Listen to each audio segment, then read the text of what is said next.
What does it take to write a love story set at 200 miles per hour? Meet Kate Woodcock. There she is, a woman, an author who has worked in the automotive industry, studied the brutal demands of endurance racing, and asked herself one question: what happens when two people fall in love inside the pressure, not despite it?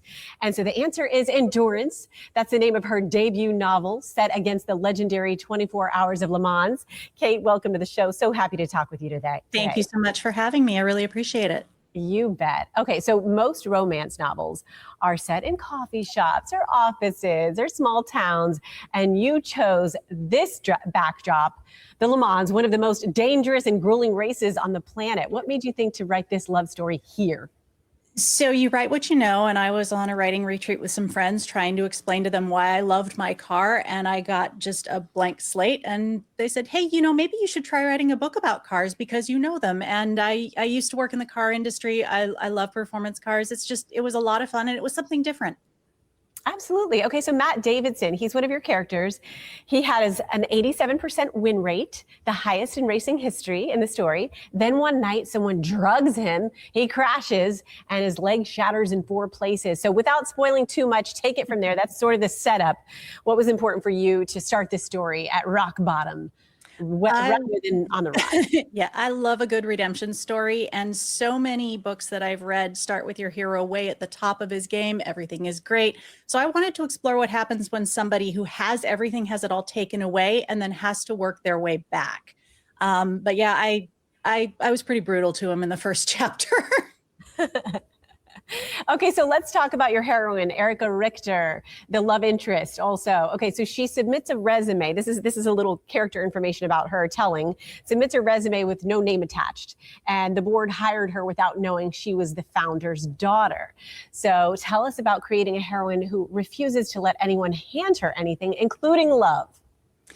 Well, so a lot of romance books, and I love them all. I read them all. But a lot of them basically kind of have everything handed to the heroine, or she's the kid's sister, or she's the PR person or something like that. And I looked at it and I said, you know what? She's gonna be the CEO of her division. She's gonna be the one who walks in and says, I know we make luxury cars. Now we're gonna make one we can race.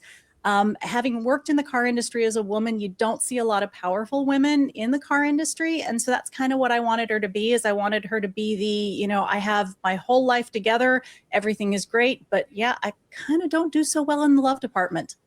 That does happen in real life too. Absolutely. And it's funny. I do like those characters, especially the female characters, that it's not that things are happening to them, but they're making things happen. So there's a proposal in this book that everyone's talking about, your readers. It doesn't happen over champagne or candlelight. Rather, it's in a pit lane 60 minutes before the finish. So what is this all about, and where did this idea, this moment come from? Again, without giving too much away. A great romantic proposal is a whole lot of fun, but when I write, I kind of let my characters tell me when things want to happen, and that's just when he wanted to propose. Is he's got 60 minutes left in the race. He's in a whole lot of pain. Everything just looks like he has to finish and he has to prove himself to her. And she comes in and says, hey, it's okay. We can have somebody else do it. And his response is, no, this is my race. I have to do it. I have to be the one to get us there, and then proceeds to ask her. Fantastic. Well, I look forward to reading it. It's so intriguing, and especially walking us through it like this. I'm excited about the plot, excited about your career. Thank you for your time today, and all the best to you.